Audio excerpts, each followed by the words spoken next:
अस्सलाम वालेकुम and welcome to जोर का जोड़। आई होप आप लोग खैरियत से होंगे और अच्छे से अपना ख्याल रख रहे होंगे।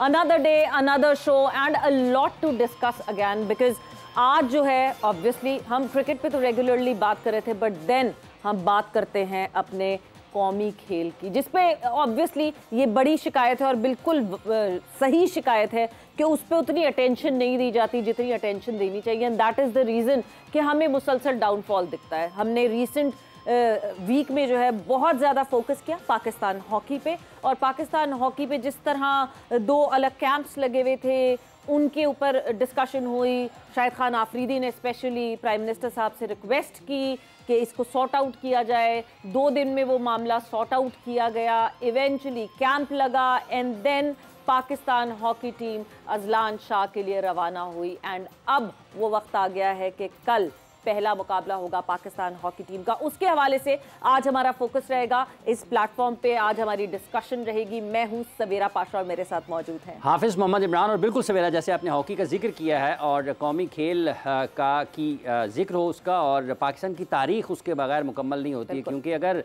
बैन अल-क़वामी सतह पर पाकिस्तान के परचम बुलंद हुए हैं सबसे पहले इब्तदाई दिनों में, तो वो उनमें पाकिस्तान के स्पोर्ट्स का बड़ा अहम किरदार है। और बिलखुसूस 1960 से अगर हम शुरू हो जाएँ तो आज तक अगर हम देखते हैं, ये गुज़िश्ता 20-25 बरस निकाल दें, तो पाकिस्तान हॉकी का बड़ा अहम किरदार रहा है मुल्की साख को, तशख़्ख़ुस को उभारने में। इसी हवाले से बात करेंगे आज, और हमारे साथ स्टूडियोज़ में मौजूद हैं ओलंपियन रिहान भट्ट साहब। अस्सलाम वालेकुम भट्ट साहब। बहुत बहुत शुक्रिया आपका। और एक ही घर में कई गोल्ड मेडल हों तो, और एक गोल्ड मेडल होल्डर जो हैं वो हमारे साथ हैं, जनाब तौक़ीर डार साहब। अस्सलाम वालेकुम डार साहब। वालेकुम अस्सलाम। बहुत बहुत शुक्रिया आपका भी। शुक्रिया आपका जी। Welcome to the show. And before हम अपनी सारी डिस्कशन शुरू करें, अभी इस वक्त स्पोर्ट्स की दुनिया में क्या चल रहा है, क्या सिलसिला है, व्हाट्सएप इन स्पोर्ट्स की शुरुआत करते हैं। व्हाट्सएप इन स्पोर्ट्स में सबसे पहले Pakistan women versus West Indies women, yes series चल रही थी, T20 हुई नहीं जी, नहीं हमारी लड़कियां कुछ कर रही हैं, कर पाएंगी, मगर इवेंचुअली कल खेला गया, कल हुआ एक मुकाबला। और वो कहते हैं ना, पाकिस्तान की लड़कियां वुमेन क्रिकेटर्स हों या मेन क्रिकेटर्स हों, ये सरप्राइज फैक्टर रहता ही है। जो नहीं जीत पा रही थी सीरीज में, ओडीआई सीरीज का एक मैच नहीं जीत पाए, वो T20 के मैच कल 8 विकेटों से जीत गई। क्या हालो अहवाल था उस मैच का। तो चौथी T20 में पाकिस्तान वुमेन क्रिकेट टीम ने West Indies women cricket team को बाआसानी 8 विकेटों से शिकस्त दे दी और कामयाबी हासिल की। मेहमान टीम 9 विकेटों पर सिर्फ और सिर्फ 84 रन जो है वो बना सके। एंड देन सादिया इकबाल और निदा डार ने 3-3 खिलाड़ियों को आउट भी किया। पाकिस्तान वुमेन क्रिकेट टीम ने हदफ जो है वो 21 गेंद कबल जो है वो 2 विकेट के नुकसान पर हासिल कर लिया। ओपनर आयशा जफर ने 42 रन्स बनाए और गुल फिरोजा ने 21 रन्स की नाकाबिले शिकस्त इनिंग खेली। और इसके साथ साथ जब हम आगे बढ़ते हैं तो पाकिस्तान क्रिकेट की अगर हम बात करते हैं, जैसा कि इस्तीफ़ों की बात हो रही थी, गुज़िश्ता रोज़ डॉक्टर सुहेल सलीम के इस्तीफ़े की खबर आई, मंजूर हुआ। कल के दिन में ही नाइला भट्टी जो कि कमिश्नर हैं PSL, उनका इस्तीफ़ा भी कल के दिन में ही उन्होंने पेश किया और कबूल कर लिया गया वो इस्तीफ़ा भी। और उसके साथ साथ कुछ पाकिस्तान क्रिकेट में ये भी, क्रिकेट बोर्ड में ये सुनने को मिल रहा है, कुछ आला ओहदेदारान उनको कुछ संजीदा किस्म के अमराज भी लाहक हो रहे हैं। जब हम इन इस्तीफ़ों की बात करते हैं, डायरेक्टर मीडिया आलिया रशीद साहबा ने भी इस्तीफ़ा दिया। एक टिकटिंग वाला मामला आया जिसमें FIA ने रेड किया पाकिस्तान क्रिकेट बोर्ड के ऑफिस में, और वहाँ पर एक खातून स्टाफ मेंबर को FIA ले गई थी अपने साथ। और उसके बारे में भी बहुत ज़्यादा बातें हो रही हैं कि आखिर ये हुआ क्या, कि मुल्क के वज़ीर दाखिला पाकिस्तान क्रिकेट बोर्ड के चेयरमैन है और उनके मातहत काम करने वाली एक जो एजेंसी है या जो कोई इदारा है वो पाकिस्तान क्रिकेट बोर्ड में अगर रेड करता है, छापा करता है और पाकिस्तान क्रिकेट बोर्ड की एक ऑफिसर को अपने साथ ले जाता है, तो काफ़ी सारी चीज़ें इस हवाले से भी लोग पूछ रहे हैं, जान रहे हैं है क्या। 2 ऐसी कंपनीज हैं जिनको पाकिस्तान क्रिकेट बोर्ड टिकटिंग के हवाले से जिनके साथ मुआहदे करता था।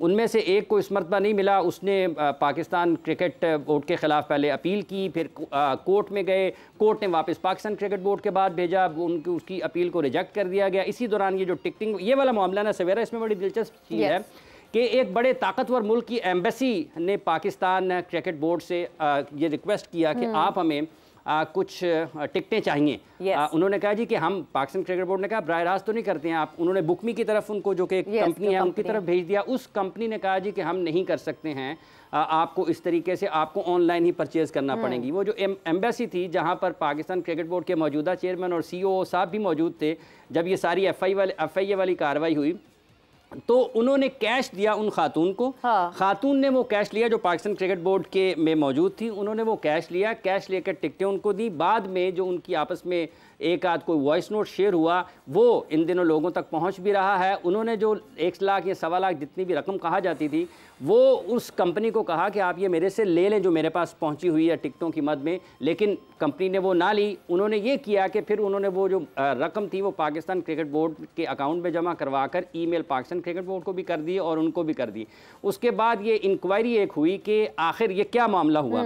उसका नतीजा ये निकला जी, असल वाक़या ये था। इसमें से एक और कहानी में जो दिलचस्प मोड़ आता है, जो इससे पहले पाकिस्तान सुपर लीग को और दूसरी चीज़ों को एक डायरेक्टर साहब देख रहे थे, वो खुद से कई सारी भारी टिकटों महंगी टिकटों में वो ले रहे थे उस कंपनी से, लेकिन पाकिस्तान क्रिकेट बोर्ड को नहीं पता था। और ये कंपनी जो कि मुतासरा फरीक अपने आप को कहती है, इन्होंने ये किया कि इन्होंने वो टिकटें उनको दे देते थे। जब उस डायरेक्टर को पूछा गया, उसने कहा जी मैं चूंकि क्लाइंट्स हैं बहुत सारे, हम उनके साथ डील करते हैं, तो टिकटें मेरी ज़रूरत होती हैं तो मैं उन लोगों को देता हूँ। इस कंपनी के बारे में एक इंक्वायरी पाकिस्तान क्रिकेट बोर्ड ने की कि ये जो कंपनी है, ये जो इसका मुआहदा है, उसके अलावा भी चार्जेस पाकिस्तान क्रिकेट बोर्ड से मुख्तलिफ मद में ले रही है। तो फैसला ये हुआ कि ये इंक्वायरी इस सतह पर आई और उसके बाद फिर पाकिस्तान क्रिकेट बोर्ड ने उस कंपनी को कहा जी कि ये आपके ज़िम्मे पैसे निकलते हैं। उन्होंने कहा जी कि फिर हम इसको आइंदा आने वाले दिनों में पिछले छोड़ दें, ये वाले हम अदा कर देते। इस पर मज़ीद भी अपने लोगों को, अपने जानने वालों को हम बताएंगे। लेकिन ये एक पाकिस्तान के क्रिकेट बोर्ड के डायरेक्टर वो इसमें नज़र आते हैं।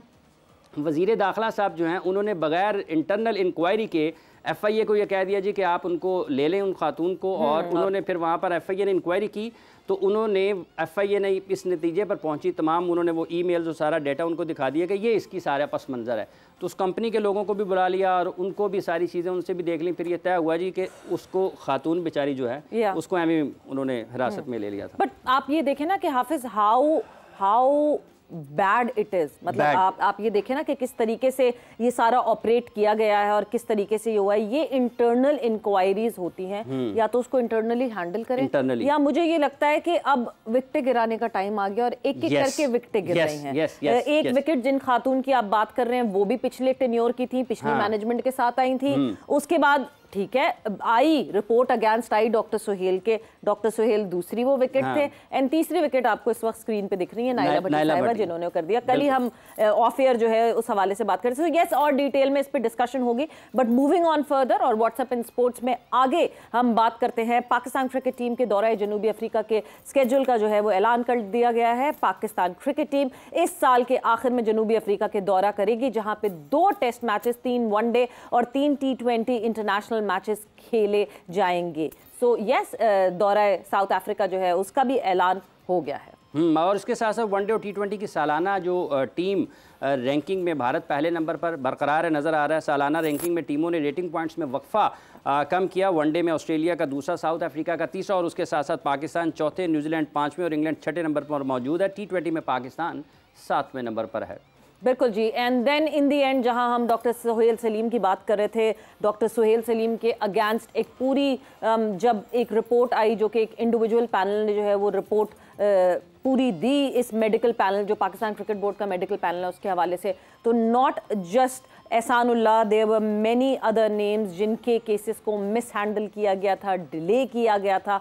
और इस सारी चीज़ों को मद्देनज़र रखते हुए doctor Suhail has eventually left PCB। उन्होंने रेजिग्नेशन तो ज़रूर दिया, but this resignation was, we can understand, was forced. और डेफिनेटली इस पे हम और डिटेल में बात करेंगे अपने आने वाले शोज़ में, क्योंकि बहुत ज़रूरी है कि मेडिकल डिपार्टमेंट, हम वक्तन फ़वक्तन कहते रहे हैं कि एक एथलेटिक बोर्ड जो होता है, अगर उसका मेडिकल डिपार्टमेंट सही ना हो तो फिर और क्या सही। और आगे बढ़ते हैं तो अजलान शाह की बात आती है कि पाकिस्तान की हॉकी टीम अपना कल पहला मैच मलेशिया के खिलाफ खेलेगी और 4 से 11 मई तक ये मलेशिया में टूर्नामेंट खेला जाएगा। जैसे आपने मेडिकल बोर्ड की बात की है, तो पाकिस्तान हॉकी भी ICU में है और तौकीर डार साहब हमारे साथ मौजूद है। तौकीर डार साहब, कोई अच्छी उम्मीद है आपको इस अजलान शाह टूर्नामेंट से पाकिस्तान की हॉकी? चूँकि ये खिलाड़ी जो सेलेक्ट हुए हैं, लामहला आप इनको मुख्तलिफ मकामात देखा ही होगा आपने।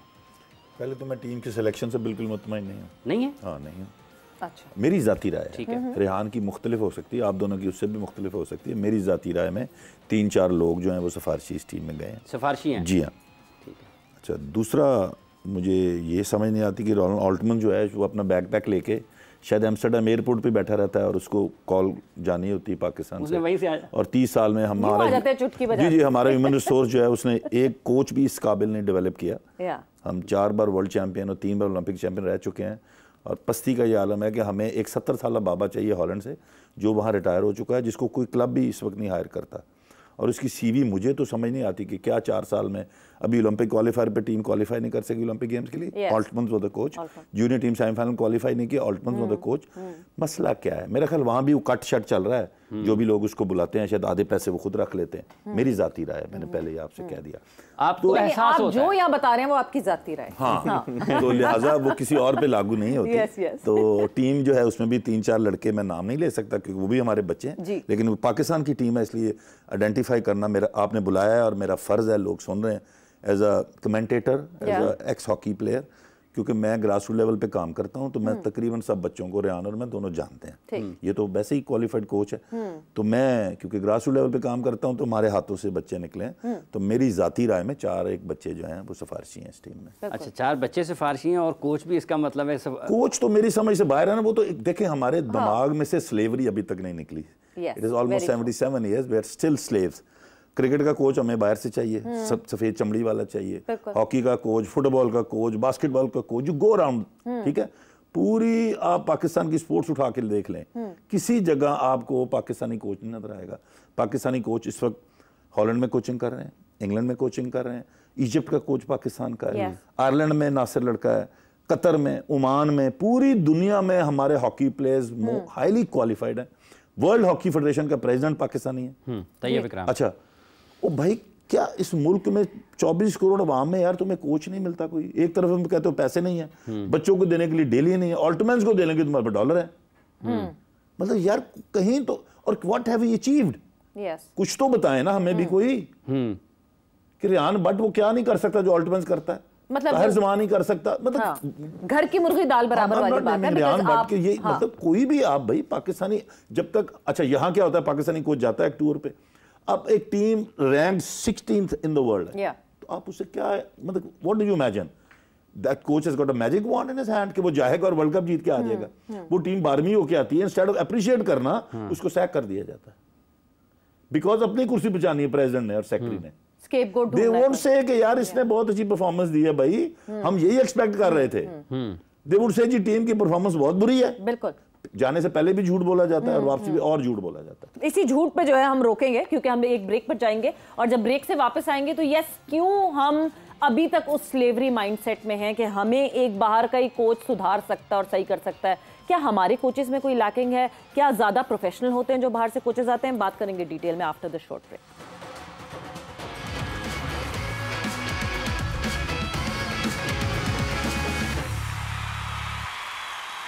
एंड वेलकम बैक टू जोर का जोर। बात हमारी हो रही है पाकिस्तान हॉकी के हवाले से, एंड ब्रेक पे जाने से पहले हमारा फोकस इस बात पे था कि क्यों हमें ज़रूरत पड़ती है फॉरेन कोचेस की। मतलब क्रिकेट हो, फॉरेन कोच ढूंढ के लाओ, कोई हॉकी हो, कोई फॉरेन कोच ढूंढ के लाओ, कोई भी स्पोर्ट हो, पाकिस्तान को एक फॉरेन कोच की ज़रूरत पड़ती है। रेहान, ऐसा क्यों है?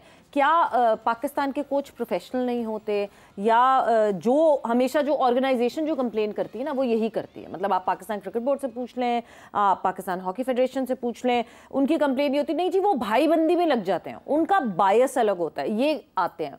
What's your take on that? मेरे ख्याल से सवेरा कि ये जो सारी बातें हैं, मुझे ये बताएं कि आज तक हॉकी में, क्रिकेट में तो शायद 2 साल मिले हों किसी पाकिस्तानी कोच को, हॉकी में किसको 2 साल के लिए टीम दी गई है? आई डोंट थिंक सो कि पिछले कितने एरा से कोई किसी ऐसे कोच को आपने टीम नहीं दी कि जिसको आपने 3 साल दिए हो और उसके बाद आपने रिजल्ट पूछा हो कि इस कोच का रिजल्ट क्या है। आपका कोच 2 टूर के बाद, आप 2 टूर्स गुजरते हैं और होता जाता है। अभी आप देखिएगा, और रॉलेंट ऑल्टमैन, अल्लाह करे ये पाकिस्तान की टीम है, जलान शायद जीत के आए, लेकिन अगर रिजल्ट नहीं आता तो रॉलेंट ऑल्टमैन आके एक चूरन बेचेगा आप लोगों के आगे, और वो चूरन हम लोग खरीदेंगे भी, और अगले टूर के लिए उसको पैसे भी देंगे और उसको बेचेंगे। चूरन होगा, पर वो लोकल चूरन नहीं होगा। इंपोर्टेड चूरन है तो वो बिक रहा है ना। तो बात ये सिर्फ करने की कि रॉलेंट ऑल्टमैन ठीक है, एक बड़ा अच्छा कोच रहा है, सारी चीजें, बट एक टाइम के साथ चीजें जो हैं वो चेंज हो जाती हैं। लेकिन हम पाकिस्तानी साहब, ये जो जितने भी लोग हैं, हम लोग, मुझे ये बताएं कि पाकिस्तान में जितने भी यंगस्टर इस वक्त, जिस तरह तोकीर भाई ने भी बात की है, कोई कतर में काम कर रहा है, कोई मिस्र में काम कर रहा है, मतलब बाहर जाके काम करें, लेकिन पाकिस्तान की फेडरेशंस और पाकिस्तान की गवर्नमेंट के पास पाकिस्तानी कोच के लिए पैसे नहीं है। रोलैंड ऑल्टमैन को आप महीना 30-40 लाख रुपया दे रहे हैं, जो मेरे सुनने में आया है 30-40 लाख रुपया महीना आप दे रहे हैं। और मैं ये कहता हूं मुझे 5 लाख महीना दे दे, मैं घर ही ना जाऊं, मैं ग्राउंड में ही सोऊं, ग्राउंड में ही उठूं, बच्चों को ग्राउंड में ट्रेनिंग कराऊं, मैं जाऊं ही ना घर। लेकिन यहाँ पे जो हमारे पाकिस्तानी बच्चे जो इस टीम के साथ गए हुए हैं, मेरे ख्याल से कि उन बच्चों को पिछले 5 टूर्स की डेली अलाउंसेस नहीं मिले, और जो डेली अलाउंसेस के बगैर खेल रहे हैं। सबको ये पता है कि रोलैंड ऑल्टमैन टीम लेके चला गया, लेकिन किसी ने बच्चों से पूछा कि इनको जाते हुए कोई डेली अलाउंस मिला? एक नॉट अ सिंगल पैनी।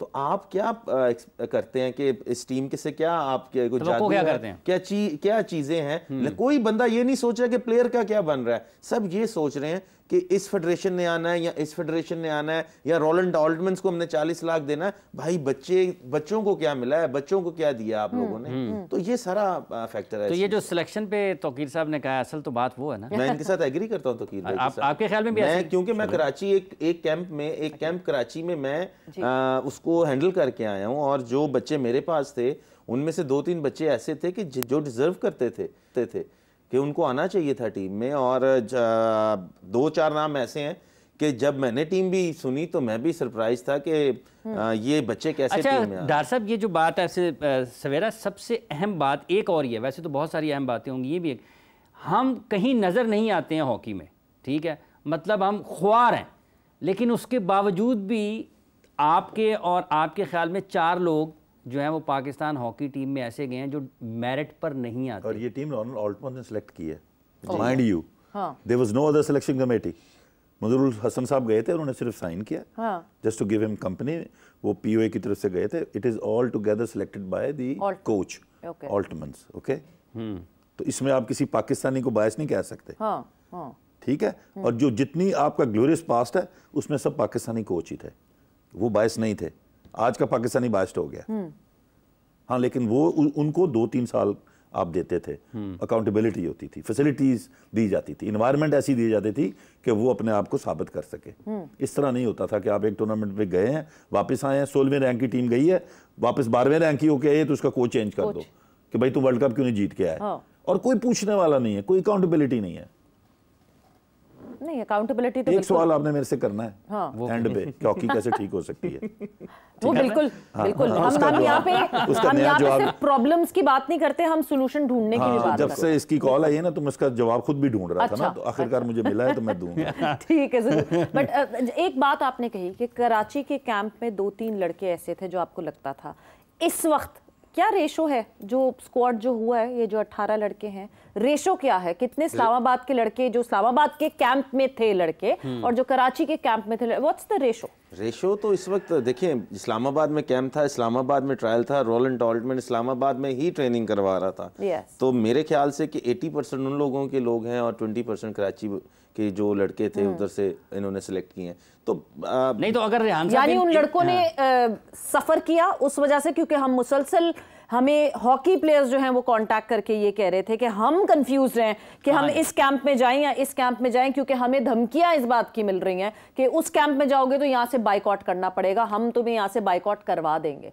क्या उसका इम्पैक्ट पड़ा है प्लेयर्स के ऊपर? देखिए, इम्पैक्ट तो डेफिनेटली, अब आप जब कराची वाले लड़के उधर गए हैं इस्लामाबाद में, तो जो दूसरी मैनेजमेंट है वो डेफिनेटली उनको इस नज़र से तो देखती होगी कि ये हमारे कहने पे पहले क्यों नहीं यहाँ पे आए। बट रोलैंड ऑल्टमैन से जो मेरी बात हुई थी, उसने कहा था कि मैं I am the only one and Manzoorul Hasan with me, तो मैं कभी भी ये सोच के सिलेक्शन नहीं करूंगा कि ये कराची से आए हैं या कहीं से भी आए हैं, तो मैं एक फेयर नज़र के साथ इनको देखूंगा। But I don't think so कि कहीं ना कहीं किसी ना किसी जगह पे कोई ना कोई एक चीज़ रहती है। और सवेरा मैं एक और आपको बात बताऊं कि यहाँ पे पाकिस्तान में, मैं अपनी बात नहीं करता, मैं किसी पाकिस्तानी किसी और कोच को लगा दें और 3 साल के लिए टीम दे दें और उसको पेड कोच लगाएं, आप उसको आप 3 साल के लिए टीम दे दें, और साथ ये भी कहें कि 3 साल के अंदर अगर ये कोच रिजल्ट नहीं देता तो आने वाले वक्त में ये कभी भी पाकिस्तान की टीम का कोच नहीं बनेगा।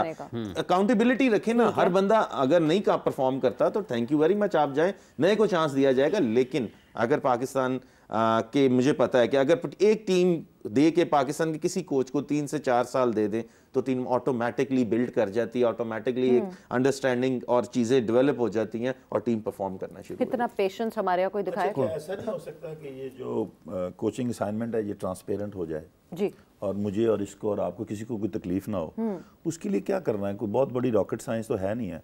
आप इसको भी पता है, मुझे भी पता है, इसको भी पता है कि टोटल 100 से 150 बच्चा हॉकी खेल रहा है इस मुल्क में, और मेरी नज़र में वो जिहाद कर रहे हैं, ठीक है, उनके पेरेंट्स भी जिहाद कर रहे हैं कि उन्होंने हमारे वो जो ख्वाब हैं वो जिंदा रखे हुए हैं और हमारा पास्ट भी जिंदा रखा हुआ है कि आप सीनियर लेवल पे 4 टीमें खुद बना ले फेडरेशन और 4 जो टॉप के कोचेज उनको दे दें, उनकी डबल लीग करा दे, जो जीत जाए उसको कोच लगा दें नेशनल टीम का। इसी तरह आप जूनियर लेवल पे 4 टीमें बना दें, 4 जो कोचेज हैं उनको कहें जी आपकी कोचिंग पैनल भी आप अपना लें, assistant coach, goalkeeper coach, video analyst, उसमें जो कंपटीशन जीत जाए नेशनल लेवल का उसको आप कहें जी 2 साल के लिए टीम आपकी है। तार साहब कौन करेगा ये इतनी सारी ऑर्गेनाइज चीजें? अभी तो फेडरेशन आपस में लड़ रही है कि मेरी कुर्सी दो, मेरी कुर्सी दो, ये सारी कौन चीजें करेगा? आपको अपना हाउस ठीक करना पड़ेगा ना। अगर आप चाहते हैं कि आप इतने सालों से यही दुआएं कर रहे हैं, देखिए 2 ही चीजें ना, यहाँ तो ऐसे प्रोग्राम होते रहेंगे, ठीक है, और होते रहेंगे और कुछ नहीं होगा प्रैक्टिकली, या आपको प्रैक्टिकली कुछ करना पड़ेगा, इसको सुधारना पड़ेगा। आप हर बात हम इकट्ठे होते हैं, हम ग्लोरियस पास की बात करते हैं जी हमने ये किया वो किया, ओ भाई वो कैसे हुआ था इस पे तो कोई बात नहीं करता कि वो क्यों हुआ था 1960 में। बिल्कुल, क्या 1960 में हमारे पास जो प्लेयर थे बस वो बहुत अच्छे थे? ऐसा नहीं है। उस वक्त हमारे पास जो फेडरेशन में लोग थे वो बहुत अच्छे थे, पैरेलल चीजें चल रही थी, ठीक है। It was the hockey team and the administration and the institution behind that. मैं हादसाती हॉकी प्लेयर नहीं हूँ, ठीक है।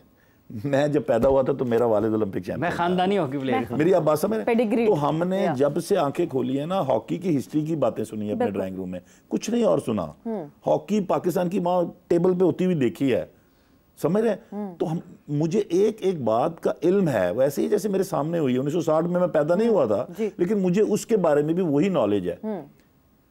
1960 में जनरल मूसा खान, या मैं अपने उस जवाब की तरफ आ रहा हूँ, general Musa Khan was the president of the Pakistan hockey federation, colonel Dara was the manager, brigadier Hamidi was the captain.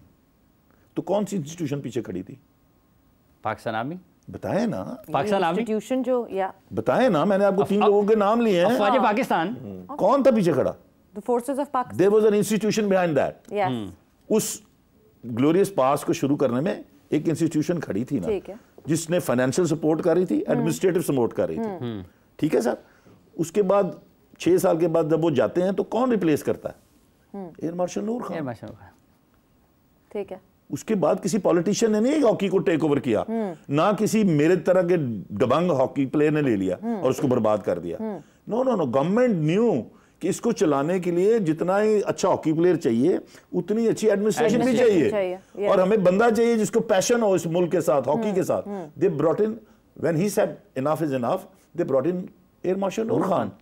Okay, now what he, क्या उनके पास कोई मैजिक वॉन्ड का जादूगर थे वो? नहीं, ऐसी बात नहीं है। System was in place. Noor Khan साहब आए, आपको 1968 की ओलंपिक गेम फिर जीत के दी उन्होंने। He had again to go back to air force, air chief शायद बन गए। तो जनरल KM अजहर आए, जिन्होंने 1970 की एशियन गेम्स और 71 का वर्ल्ड कप जीत के दिया। अच्छा, उसके बाद फिर नूर खान आ गए, ठीक। आपको 82 का वर्ल्ड कप, आपको 84 की ओलंपिक गेम जीत दी। वो गए, आप फिर you had a dip down, you went to 11th position in 86 world cup में। फिर क्या हुआ जी, फिर एयर मार्शल फारूक उमर आए, आपको 94 की चैंपियंस ट्रॉफी और 94 का वर्ल्ड कप जीत के दिया। ये क्या वजह है? ये क्या मैं अपनी तरफ से कोई अफसाना लिख के आपको बता रहा हूँ? नहीं। तो आप इसको कंसल्ट करें ना बुक से, कि मैं झूठ तो नहीं बोल रहा हूँ। So there was the first it was Pakistan Army, then it was PIA. So the government of Pakistan had its priority about hockey. उनको पता था कि ये खाली प्लेयरों से नहीं चलनी भाई, ना पॉलिटिशियंस ने चलानी है, ना किसी ब्यूरोक्रेट ने चलानी है। इसके लिए ऐसे लोग चाहिए जिनके पास पावर हो, पैशन हो और उनके पास पैसा हो to spend on hockey. PIA को देने का क्या मकसद था कि पाकिस्तान हॉकी के लिए महीने में, साल में 15-20 टूर दुनिया के, there is no worry। तो सबसे बड़ा जो इशू है that is the air ticket, logistics। तो PIA had hotels everywhere in the world, PIA had the air tickets। अच्छा, साथ में कौन थे secretary? Brigadier Hamidi, brigadier Atif. अब उस लेवल को आप देखें जब आपका वो पूरा command and control system in place था, you were the world champions. अब आप उन बंदों के नाम ले, आपको शर्म आती है जो इसमें हॉकी में लड़ रहे हैं।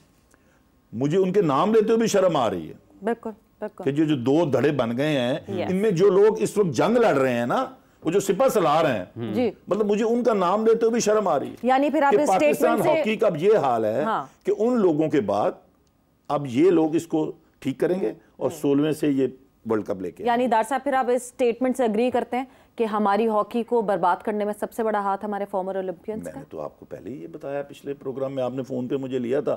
इससे बड़ा हाथ देखिए, जब से एयर मार्शल फरूक उमर के बाद कौन आते रहे, कभी जमाली साहब आ गए, कभी कासिम दया साहब आ गए, कभी अख्तर भाई आ गए, कभी खोखर साहब आ गए। खोखर साहब भी हॉकी प्लेयर हैं। तो आपके सामने हमारा हाल, यानी फोर्सेस को दे दी जाए वापस पाकिस्तान हॉकी और सही हो जाएगी। अगर आपने रिवाइव करनी है, yes. जब पाकिस्तान की सबसे बड़ी पॉलिटिकल पार्टी ये कहती है कि हमने अगर बात करनी है तो किससे करनी है? पावरफुल लोगों से करनी है ना। तो अगर आपने पाकिस्तान हॉकी ठीक करनी है तो मैं आपके चैनल के थ्रू कह रहा हूं कि give it back to Pakistan army.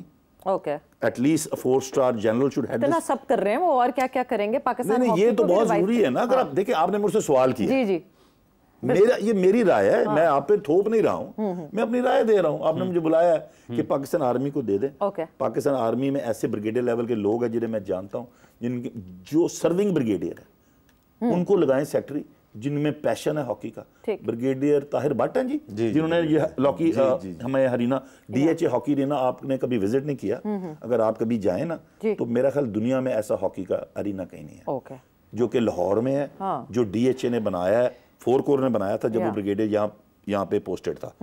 उसने अपने कोर कमांडर से रिक्वेस्ट करके ना बनवा के, आज भी वो कहीं इधर ही फिर रहा होगा। He had passion for hockey. आप ऐसे लोगों को लाएं जिनके पास पावर हो, जिनके पीछे ऑर्गेनाइजेशन हो। अच्छा, फॉर एग्जांपल जिनके पास पैशन भी हो। अच्छा, for example core commander Lahore is the president of, let's assume, is the president of Pakistan Hockey Federation. Okay. So do you think he will have some problem with the funds? I don't think so. Do you think that? Not at all. So the main issue of finances goes like that. Okay. Okay? So DHA is one of his subsidiary, one of his subsidiary. यानी sports budget को और defence budget को मिला लें हम थोड़ा सा। मतलब अगर आपने वाकई इसको ठीक करना, अगर आपने ये मेरे और इसके वाले कर देनी है ना, तो this is going to be a big circus. And we are watching this circus for the last 25 years. But then Rehan, एक बात मुसलसल ये की जाती है, जैसे पाकिस्तान क्रिकेट बोर्ड अपने पाँव पे खड़ा हो गया, they develop things अपने हिसाब से फंड्स जनरेट करते हैं। पाकिस्तान गवर्नमेंट से कोई पैसे नहीं लेती Pakistan cricket board. Pakistan hockey federation क्यों नहीं कर पाई है? पाकिस्तान हॉकी फेडरेशन के पास अपनी चीज क्या है जिसको वो बेचे? मींस के वो तो जो यहाँ पे कजाफी स्टेडियम में हॉकी का जो स्टेडियम है, इसमें ये किराए के दफ्तर में अपना काम गुजारा कर रहे हैं, इनके पास तो अपना स्टेडियम नहीं है। तो ये तो पंजाब स्पोर्ट्स बोर्ड के उसके रहमो करम पे हैं। तो ये क्या बेचेंगे, क्या सेल आउट करेंगे, किस तरह ये चीजों को डेवलप करेंगे, ये बड़ा मुश्किल है। क्रिकेटर्स जो क्रिकेट बोर्ड है उसको जो उनका स्टेडियम है, मेरे ख्याल नीचे जो उनकी सारी जो शॉप्स हैं उन्हीं के करोड़ों रुपए आते हैं। और उसके अलावा अगर आप इंटरनेशनली देखिए तो डॉलर्स में हैं, उनकी स्पॉन्सरशिप्स हैं, उनकी चीजें हैं। मुझे ये बताएं कि लास्ट वक्त का मुकाबला सख्त, सॉरी एक सिर्फ जवाब चाहिए, कल क्या एक्सपेक्ट किया जाए, अ विन और अ लूज? मेरे ख्याल से कि पाकिस्तान की टीम है, हम तो हमेशा यही चाहेंगे पाकिस्तान की टीम जीते, लेकिन जिस सिनेरियो में टीम यहां से गई है, आई डोंट थिंक सो कि मलेशिया होम ग्राउंड में पाकिस्तान को इतनी इजीली जीत। Very tough. और यहाँ ने सही कहा है कि देयर वाज नो प्रिपरेशन, जी, there was a big divide as far as the players and the federation is concerned. तो इन हालात में, लेकिन I still have faith in our boys. Yes. Very talented. बगैर पैसों के लड़ने वाले शेर हैं। This tag of unpredictable हम लेके घूमते हैं। मुझे तो उम्मीद है कि इंशाल्लाह they will give a good fight. ठीक है जी, सो कल होना है पहला मुकाबला। कल शुरुआत होगी पाकिस्तान की कैंपेन की अजलान शाह की, and Pakistan would be facing the home side Malaysia से होगा आमना सामना पाकिस्तान का। देखते हैं कि किस तरह की परफॉर्मेंस रहती है पाकिस्तान हॉकी टीम की। वक्त यहाँ पे खत्म हो गया। आप लोगों का बहुत बहुत शुक्रिया, आपका बहुत बहुत शुक्रिया। सवेरा एंड हाफिज को इजाजत दीजिए। टेक केयर, बाय बाय, अल्लाह हाफिज।